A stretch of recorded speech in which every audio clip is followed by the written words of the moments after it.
So, ladies and gentlemen, it is Wednesday. And on Wednesdays, I like to reach out to someone somewhere out there in the world and just talk to them, interview them, learn from their passions, their goals, their aspirations, what they do, what they love, what they enjoy. And January is extra income month at Real Life Trading. And one of the goals of January is just for people to find out another stream of income, to read a book, to start a passive income stream, to be a connector, to create something that you might not have now. And a lot of people do that for the beginning of the year, right? New Year's resolutions, they try to build something new.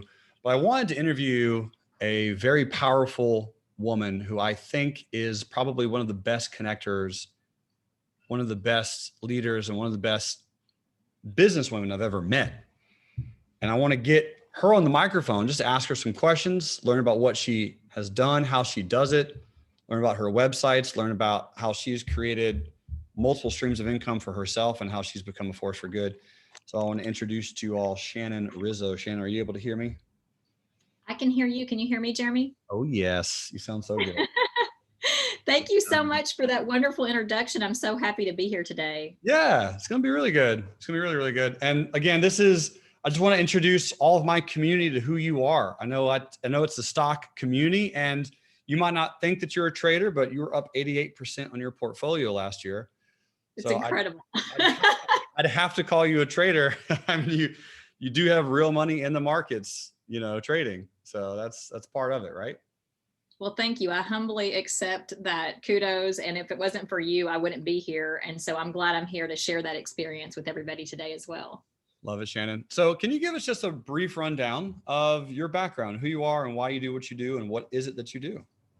Sure. So I have been an entrepreneur since I was 22 years old. Believe it or not, I dropped out of college to start my first business. And that was not a path that anyone in my family had taken. And so I was really kind of shunned for that. And it wasn't very acceptable. And my parents, the big deal, Jeremy, is that I was a first generation college student. So it was a huge impact for my family for me to do that.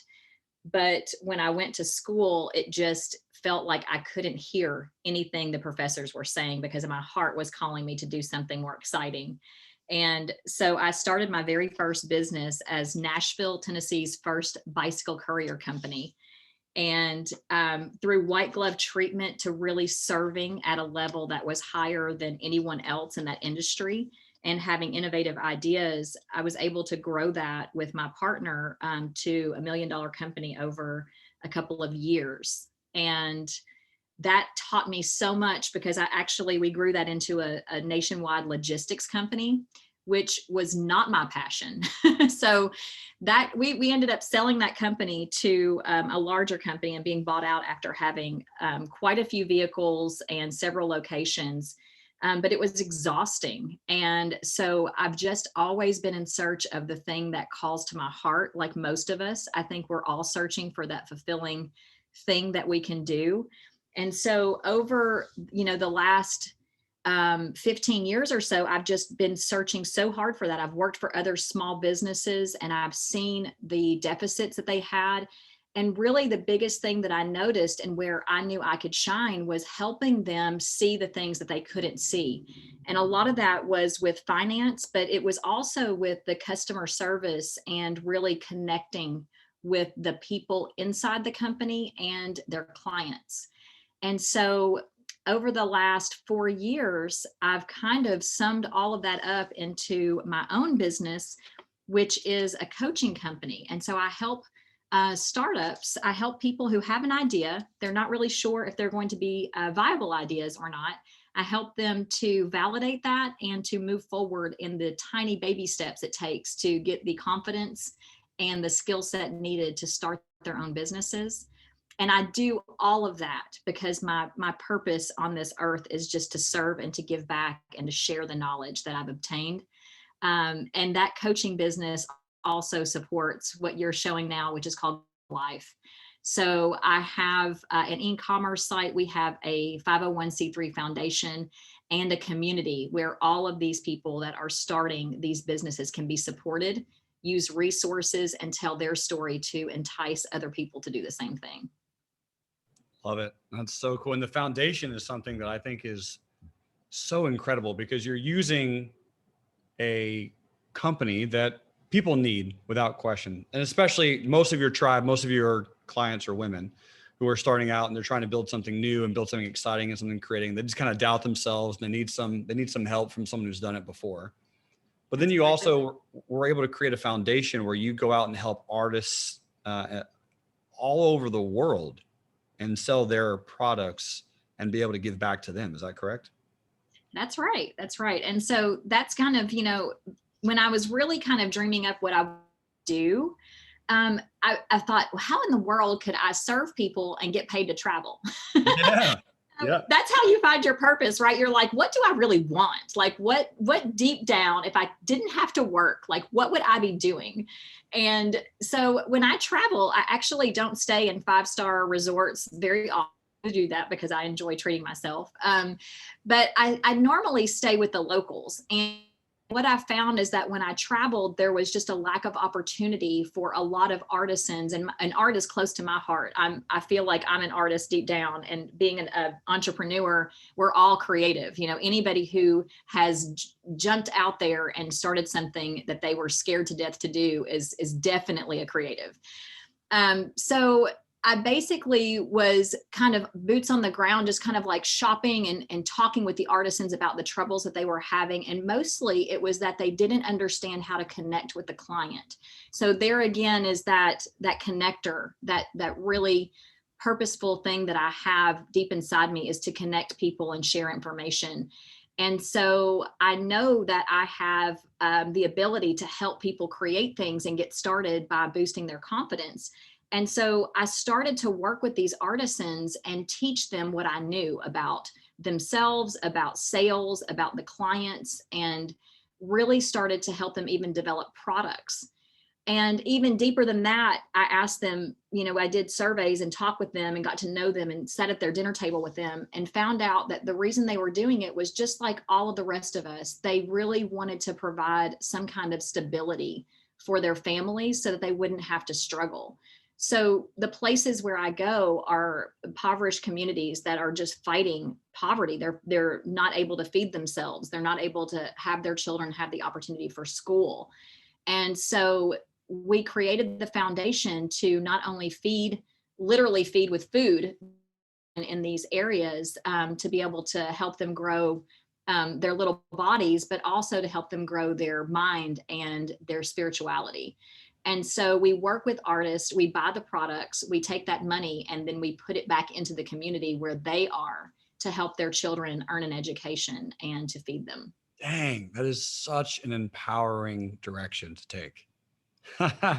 That's amazing. I love it. I love it. I love it. And what I'm hearing you say is that you wanted to travel, you wanted to make money, and you wanted to help people. How long did it take you to figure out what that looked like? Because I come in contact with tons of people who want to do that. I want to travel, I want to make money, and I want to help people, but they don't know exactly how to do it precisely. So how long did that take you to figure that out? I would love to say that it's only been 4 years, Jeremy, but I think you probably know this, and everybody on this call probably knows it too. Subconsciously, we have this thing inside of us that it's just this desire, and we kind of know what it is, but we don't really know how to get it. We don't know what it looks like. We don't know if we're going to be okay if we do decide to say it out loud. And so there's a lot of fear that surrounds ideas. And so I think that this idea for Global Girl started when I was very, very young. I think that when I wanted to travel, I was come from a very low income family, and I used to create these places that I would journey to in my mind and see like what I could possibly do to be able to travel to Florida. So living in Tennessee, that was a really big deal. And so I just over the course of my life kept going back to that same thing, like how can I serve? How can I travel? And about 2009, I was able to earn a scholarship to go to China. But I wasn't able to go that year. And so it got put off, and I was able to attend a school in Greece for 3 weeks. It was the first time I had ever traveled abroad in my entire life. I think I was 34, 36 years old. I was really, really scared. I didn't know what I was going to find out or who I was going to become. And I was at a really hard point in my life. My husband was very sick. We had closed the business, sold it off.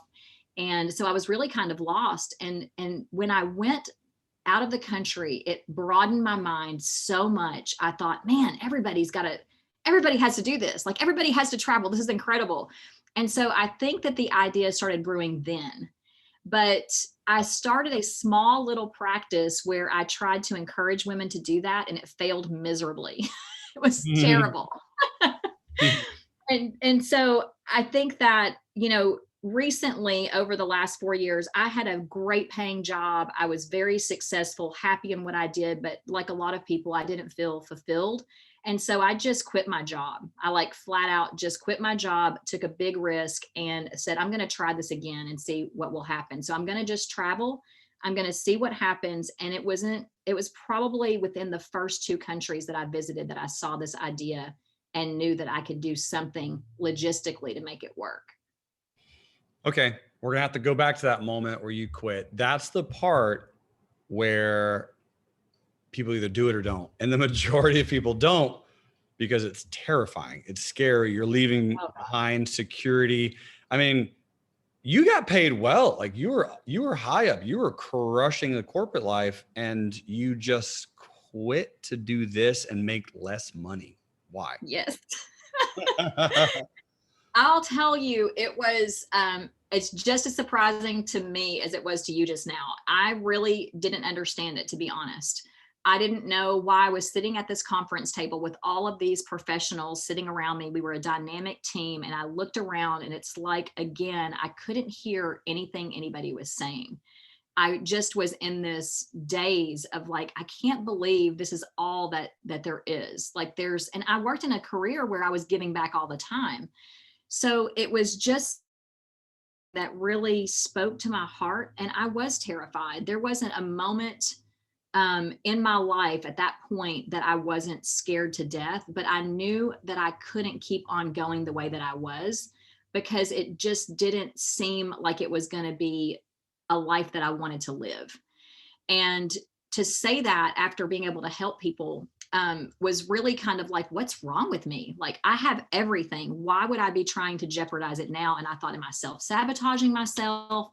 Am I really being a little girl and not really kind of looking at what the world is like? And am I going to fail? And I had all of these fears. But there was a moment when I told my boss that I wanted to change within the company. And I said, I really think that I can help us be able to impact more and be more help than what we've been. And he said, Shannon, this is my company and I'm going to run it the way that I want to. Boom. And it was that moment gave me strength. And I said, you know what? You're right.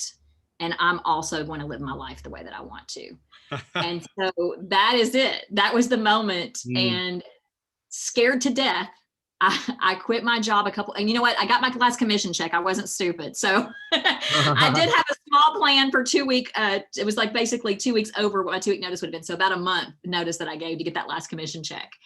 And I never looked back. It was just like, I'm going to figure it out. I know that people love me. I know that I have a good skill set. And that's what a lot of people are missing, is that fear tends to override everything we know about ourselves.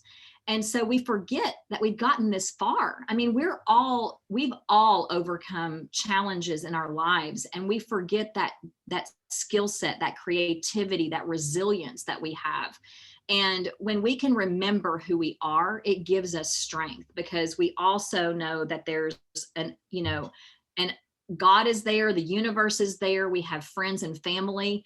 We've put ourselves, I think, in that little child mentality that we're still living in fear of being a child and not being able to have control of our lives. But really, when we step forward, the step does appear. There are so many things that when you start speaking your dreams out loud and saying them to people, that things come to you instead of you having to struggle. It doesn't have to be hard. And if we can just remind each other that we do have amazing skill sets that help us get to where we are survivors, but we can be thriving if we don't see the world as such an intimidating place, but as a big playground. change your worldview a little bit, right? Just make a small little shift. Don't let it intimidate you, and play instead of work, I guess is what you're saying. That's it. That's too cool. I love it. And when you're doing that, one of my takeaways, what you just said was you did ask your boss, you did step up and say, hey, this is where I need to be. I want to align this type of way. I'm trying to do this thing. Meaning you did ask for more, and you got the pushback that you needed to hear. And so you went your own way. I tell people that a lot of times, like if you're in a job that you dislike, try to ask for a change, try to see if you can change it, or try to see if you can double your salary or triple your salary or quadruple your salary or whatever, but push back. Don't just let the company push you around and say, this is what you're going to do. Try to go and live your light. And if they don't let you, then you'll feel even better about moving on. If you don't do it without that confirmation, if you will, sometimes it can be scarier because you'll go, oh, did I make the right decision? Did I not? But if you at least ask and you try and you push and you just get the answer that you're looking for, it can really, really propel you forward anyway. That's a great point, Jeremy. And I totally forgot about that. But that's one thing I did coming into that job. I had already felt a little bit of that seed was planted about like being able to help with a bigger impact. And when I came on to this company that I had left to quit, to start my new company, I had asked for ridiculous things. So I was like, they were recruiting me, and I thought, if I'm going to go to this company, I'm going to ask for exactly what I want. And I asked for 51 days of vacation. I asked for a bonus that was 1/3 of the salary they were offering me to sign on. And I wanted a company car, a laptop, and the corner office with all the windows. And so I thought, this is incredible. If they give me that, of course I'll go to that job. Like, that's awesome. I'll do it. And I got it all. Every bit of it. Boom. And it wasn't enough. And that's how I knew. Yeah, exactly. Yeah. When you're there and you're still not totally satiated and you feel like something's missing, that's when you got to move on. Absolutely. So tell me some stories of some of these artisans and where you've gone and which countries or locations or people have impacted you the most. I know you have tons of stories. I do. I will tell you the most recent one because it's so fresh on my heart and my mind. Of course, I'll be seeing you in BVI next week. But after that, I am going to Puerto Rico, which is one of the first places that I went to. Puerto Rico, I went right after the hurricane had hit. And again, like most of my life, the call to serve is I just pick up and go. I don't know why. I'm just called to go to certain places. And the hurricane had just hit and it was really bad down there. And I was aboard the Red Cross. And I was sitting there and they were basically talking and planning all these things. And it's a huge movement to get an organization like that to be able to provide so many resources. But I just felt that I needed to be there for the people. And it was a different capacity than what I was serving in on the board. So I left and went. And while I was there, I was wandering the streets and seeing where all the artists used to be because the streets were bare. The turmoil and disaster was just incredibly devastating. And the place where I was staying is a little Airbnb, and the woman who ran it, her name was Sylvia.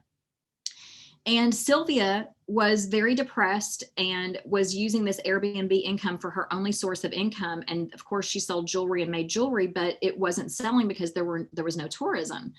And so what we did, we talked a few times, and I thought, I can help her. I can help her sell this jewelry back home and send her money.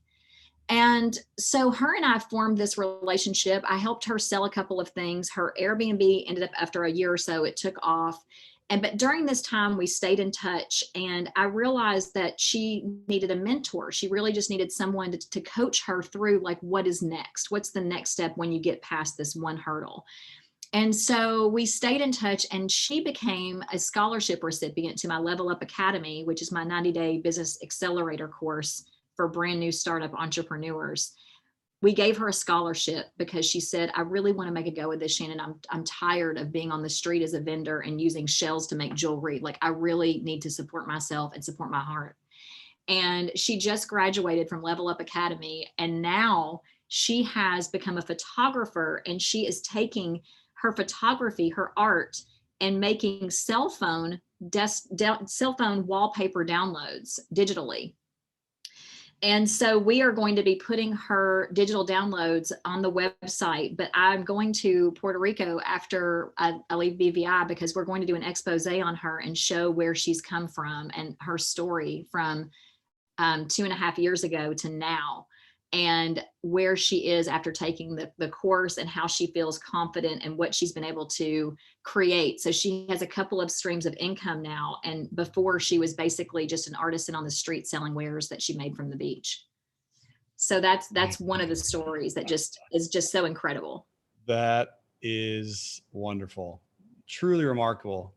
I mean, that's some big steps, big steps. I mean, so when she was selling her wares on the beach, like what did that look like for her? Was she generating any income from that, or was it small? Oh my gosh, it was so small. I mean, some days she might make $55 US. Some days she may make 100. Some days for days on end, she may make nothing. So there was no consistency. And you have to think about like where all of the tourism has opened up. Lots of people weren't coming to Puerto Rico like they used to, because it used to be very easy to get to, and it was one of the places, and then the whole world opened up for tourism. And so she kind of was left like, well, what do I do now?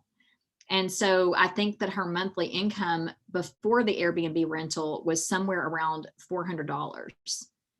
And with the Airbnb, it was somewhere around $1,200. And so being a single mom, that's not enough to live. And so this has now created an extra stream of income that she can use to buy things that make her jewelry more appealing and to treat herself her own. So it's presented a quality of life that she wouldn't have had before. So I'm gonna have to throw this your way. Make sure anytime you run into anybody, you gotta help get them into Airbnb stock as well, if they have an Airbnb. So I would love to talk to you about that, because I want to introduce all of my artisans to the stock market thanks to you. Yeah. I would love to do a little course for them and get them to invest. We would give them some seed money to start, and they wouldn't have to worry about losing it. So I would love to do that. Boom. So hold on for a second. People, did you just hear that? Give them some seed money so they don't have to worry about losing it. That is called changing the world step by step. Because it could be $100, doesn't matter. I mean, it can be the smallest donations. It can be the biggest donations. It's my boy yelling at me. Let me close him down really quick. Market data connection reestablished. Sorry about that. He yells at me sometimes when the market's doing something. So yeah, I think that's so incredible, because it is. Let's change gears for like 5 or 6 minutes. Can you just tell me a little bit about the fears that you had about investing in the stock market and what the last year has done for you, just related to trading in the markets? Oh, yeah, for sure. So I kind of mentioned that I was married before. I'm divorced now. But my husband basically took care of our stocks, and we really weren't, neither one of us were really good at it. And so we only, I think, being entrepreneurs, that was the only extra kind of savings that we had. We didn't have 401k or any of those things that a lot of people do. And so we really didn't pay a lot of attention to it, to be honest. So I think that when I had about 12 grand in there over the course of like 15 years, which is nothing, it was crazy. And so becoming, an independent woman again, I was like, I've really had some fears around money because my family was very poor, and the stock market wasn't even mentioned. Like they were like, how are we going to eat next week? Not, how do we invest money? So I didn't even know anything about like how to even log in to see what the stock market was. Like I didn't have any basic knowledge at all. And through one of a family friend, I had put in like $3,000 into a Roth IRA and just kind of like left it there and didn't know what to do with it. But I was like, okay, well, at least I've got $3,000. And so I'll just sit on that for a second. And then I joined GeForce in, I guess it was March during COVID. And you started giving stock tips. And I'm like, okay, this is super interesting and also very intimidating. But at least I was hearing language and feeling like I was a part of something and I wasn't in the dark anymore. And so I just kind of listened to what you were saying. And I took, like the thing I just said a minute ago, I took $100 and I put it on a couple of stocks that I had been watching. You know, you had said, here, look at these, watch these and see what you think. And you said something really important. You said, invest in something that you use because you'll be more interested in it. And I thought that's really what I've been missing, is that I don't have any interest at all in any of these things, these lines, the graphs, the names, like nothing. And when you said that, I was like, oh, okay, well, I use about 12 different software platforms to run my coaching and my e-commerce business. Let me see what those are. And then you guys would get super excited talking about like Tesla and Apple and all these big things. But I was like, God, that's really expensive. I'm not sure if I'll pay over $200 for a stock. And the more that I dabbled in it, the more that, like, I think I bought a cruise line for $8 and it went up to like $17. I was like, okay, wait, did I just make money? And you know, when you make money, that's exhilarating. Like that's the part that charges you, is when you, with your own skills and your a little bit of knowledge from someone else, when you know that you can do something, it empowers you to try more. And so I just did a little bit more each week. And honestly, Jeremy, I started making money. Like I made about $700 or $800 in a week. And it scared me to death. And I didn't open it for another month. I was like, oh my God, what if this is real? What if I've been missing out on this the whole time? And then I had all these fears come back and it seemed super intimidating again. And so I stopped. I just let it go and it kept making money. And I was like, oh gosh, now what? And so then I got your book. Oh my gosh, that was life-changing for me, because on page 33, there were some things that you said. I mean, the whole thing, the first 3 chapters spoke so much. I was literally crying sitting there reading it, that all of these things, these fears that I had about money and control of money and lack of money and scarcity and all the things that I had not really been dealing with. I didn't bring them to the forefront. I didn't understand that I was so scared. Started to like just come up to the top of the surface in my brain. And I thought, I've got to get over this. This is a big deal. And there was, on this page you wrote, I will show you how to be as wealthy. And there were about 15 statements. And I got to the second page, and on there, the last 4 statements were already true for me. One of them was having a foundation of your own. And it literally changed my life. I thought at that point, and I'm probably going to cry, sorry. Okay. I thought, you know, it's perspective. Like I have been in the wrong mindset. And that's what I coach in my business, is that just changing your mind a little bit can change your life. And I wasn't applying it to every part of my life.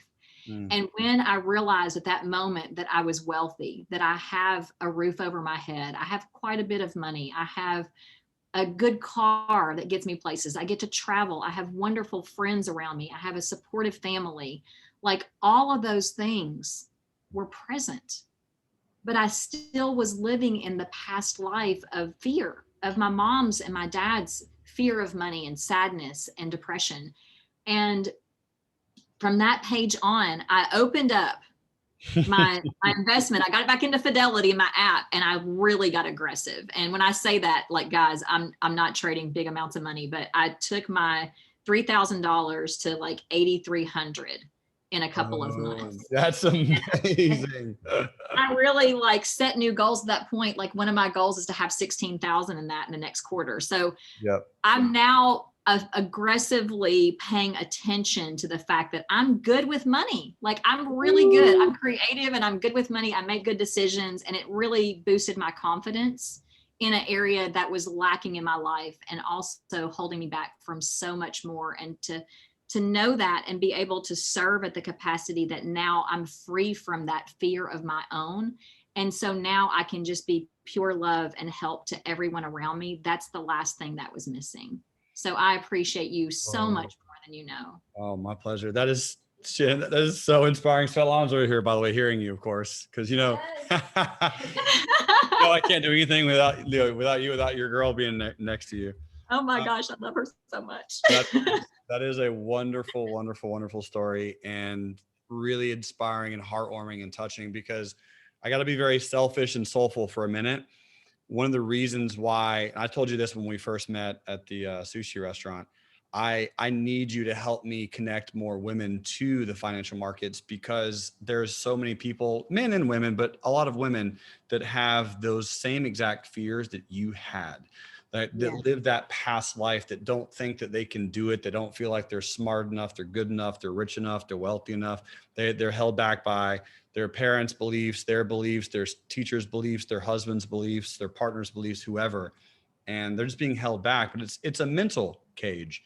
It's a cerebral incarceration. And you are creating and helping women by not only right, investing in their art, investing into them, helping them create wealth that way, but B, teaching them, giving them the skill that they have, showing them how to use the website, the internet, the platforms, the digital real estate, and then being able to take that and also showing them the fears and the beliefs and the belief systems they have and everything that's holding them back, but then coupling it with, look at how easy the stock market is. Look what I've done.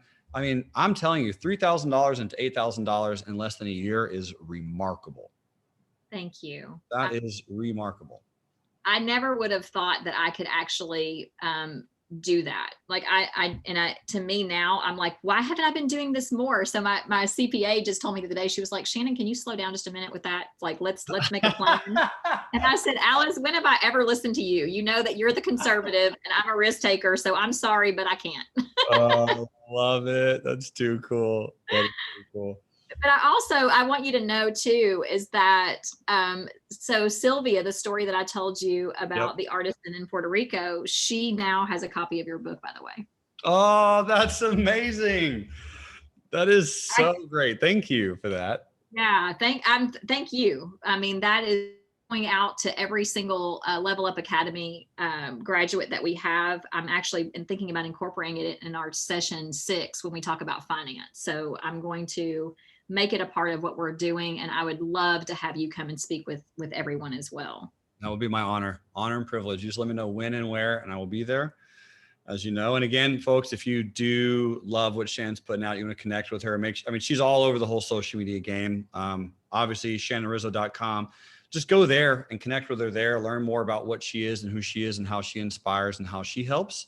And just be a part of people's missions that are there to not only impact the world and change lives, but enrich lives, pour into others where they can expand their true heart's desires, because everyone that we're connecting with just wants to help other people. Tell us what your foundation looks like 5 years from now, Shannon. Oh my gosh, you're going to make me cry again. What is this? Here we go. Let's do it. So I do believe, Jeremy, that my mission and purpose in this world is to build 32 schools or community centers / orphanages. Really sure what that model looks like, but we have put that out there and have had so many people that want to get involved that we are starting our first build out will be in Roatan, Honduras. And we are going to make it a place that families can come, but specifically serving children, can learn about how to grow a garden, how to get an education, because the big part of this, and I'll get to the 5-year plan, but the big part of this is that in communities, the government has made it very difficult for children to even receive an education. They just don't care about the people, unfortunately. And so we used to have a uniform project where we provided uniforms for children to be able to enter school, because without it, they couldn't go. But there still were children that couldn't go to school. So I thought the social problem lies in the kids that are on the street. They become adults who are addicted to drugs. They become unemployed. They become a social nightmare. And instead they could have that empowerment to be able to take care of their family, to be able to have pride in what they do if they could feed their family and put their children into school. So we are going to basically build our first school / spiritual center in Roatan, Honduras in the next 5 years. Boom. There it is. As it's spoken, it will happen. That is inspiring and remarkable. That is so why'd you pick Honduras? You want to tell everyone a little bit about that story? Well, I went a couple of years ago. I was pulled there. I had a friend that said, hey, I need you to meet this woman who's going to Honduras, and you love to travel, and she loves Roatan. You should meet her.